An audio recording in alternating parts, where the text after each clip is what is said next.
अस्सलामुअलैकुम, good morning. आप सबका मेरे चैनल पर वापस से स्वागत है।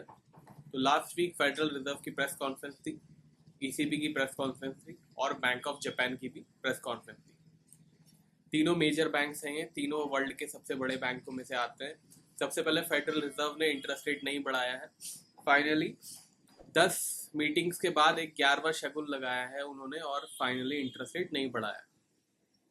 मार्केट को एंटिसिपेशन तो था ही कि रेट पॉज हो जाएगा, बट मार्केट को यह एंटिसिपेशन नहीं था कि फेड चेयरमैन फाइनली क्लियर कर देंगे कि इस साल इंटरेस्ट रेट कैसे रहने वाले हैं।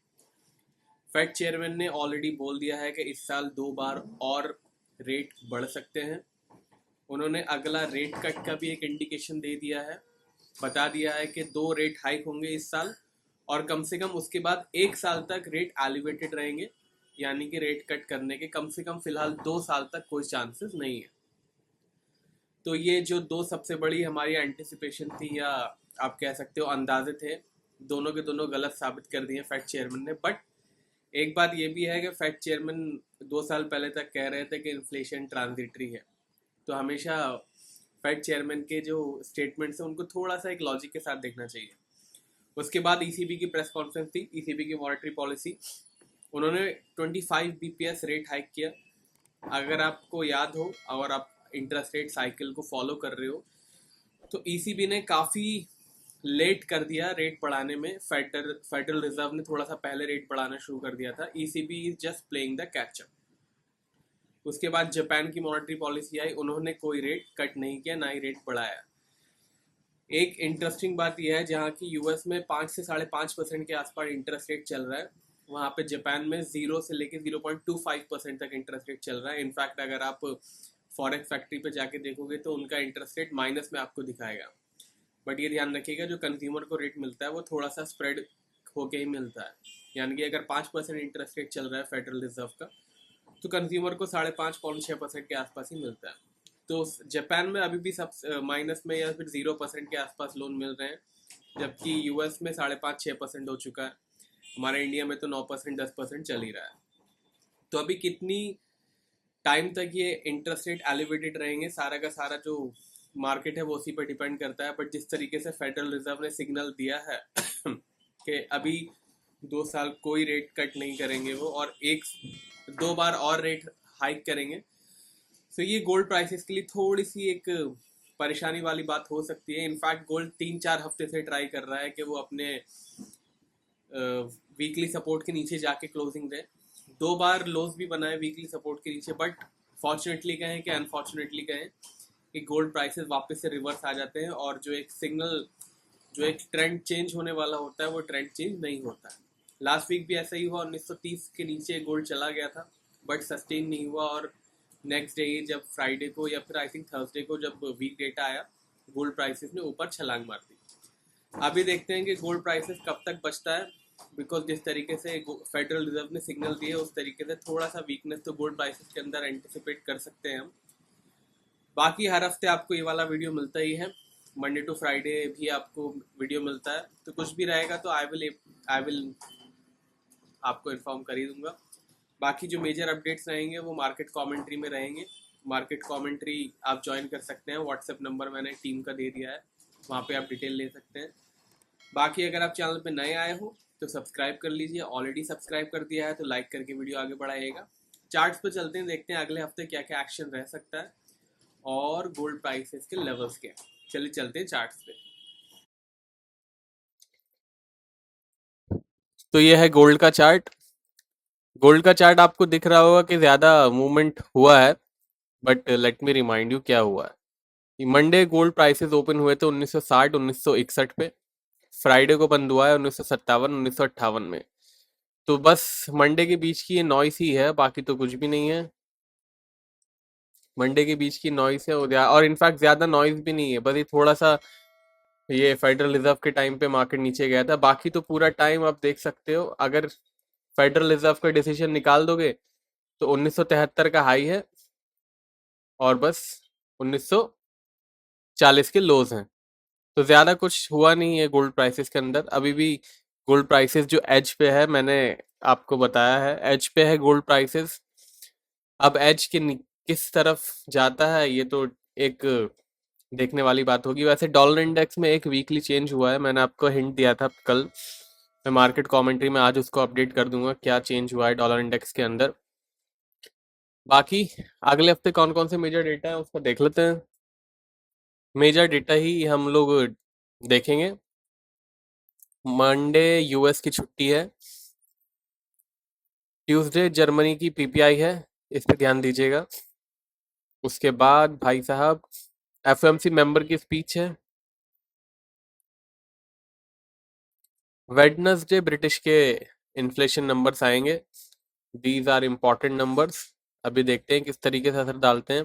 फेडरल रिजर्व चेयरमैन की स्पीच भी है। उसके बाद थर्सडे को अगेन फेडरल रिजर्व के मेंबर की स्पीच है। ब्रिटिश की मॉनेटरी पॉलिसी है थर्सडे को। अनएम्प्लॉयमेंट क्लेम्स है यूएस के। फेडरल रिजर्व के चेयरमैन की स्पीच अगेन थर्सडे को है। एग्जिस्टिंग होम सेल्स है, क्रूड ऑयल की इन्वेंट्री है। फ्राइडे को जर्मन के मैन्युफैक्चरिंग और सर्विसेज नंबर्स है, और ब्रिटिश के मैन्युफैक्चरिंग और सर्विसेज नंबर है, और भाई साहब अमेरिका के भी हैं। तो फ्राइडे को ये डेटा रहेगा। सारे के सारे जो इंपॉर्टेंट डेटा हैं सिर्फ वही डिस्कस किए हैं हमने। बाकी कुछ भी रहेगा तो आपको डेली अपडेट दे दूंगा, और टेलीग्राम पे या ट्विटर पे दे दूंगा। ध्यान रखिएगा मेरे नाम से बहुत फेक चैनल्स भी हैं टेलीग्राम पे, तो आप जेन्युइन वाला ही ज्वाइन कीजिएगा। लिंक डिस्क्रिप्शन में है, स्क्रीन पे भी आपको दिख रहा है। तो ये $1957 के आसपास बंद हुआ है। वीकली के हिसाब से देखेंगे तो कुछ भी चेंज नहीं हुआ है, $2 से $3 का ही चेंज हुआ है, दैट टू इन नेगेटिव। अभी भी गोल्ड ट्रेंड डिसाइड नहीं कर पा रहा है कि उसको किस साइड जाना है, किस तरफ गोल्ड को मोड़ना है। मोस्ट प्रोबेबली एक आध हफ्ते में हमें गोल्ड का एक क्लियर ट्रेंड मिलना चाहिए। अभी तो फिलहाल जो उसका पॉजिटिव ट्रेंड है वो अभी भी चालू है, मेरा मतलब है। लेट्स सी अब कितना टाइम चालू रहता है। रेजिस्टेंस सपोर्ट गोल्ड प्राइसेस का क्या है, चलिए देख लेते हैं। 1925 का सपोर्ट है 1925 का। 1925 के नीचे अगर क्लोजिंग हो जाती है, ध्यान रखिएगा ये हम वीकली एनालिसिस का वीडियो देख रहे हैं तो इसमें क्लोजिंग के लेवल्स हैं सारे। 1925 के नीचे की क्लोजिंग हो जाती है तो फिर हम 1850 और $1800 के लिए तैयार हो सकते हैं। 2020 के ऊपर की क्लोजिंग का मतलब है एक नया लाइफ टाइम हाई की तरफ बढ़ सकते हैं। फिलहाल गोल्ड का ट्रेंड फ्लैट टू पॉजिटिव है। एमसीएक्स के वीकली लेवल्स आपको मार्केट कमेंट्री के व्हाट्सएप पे मिलेंगे।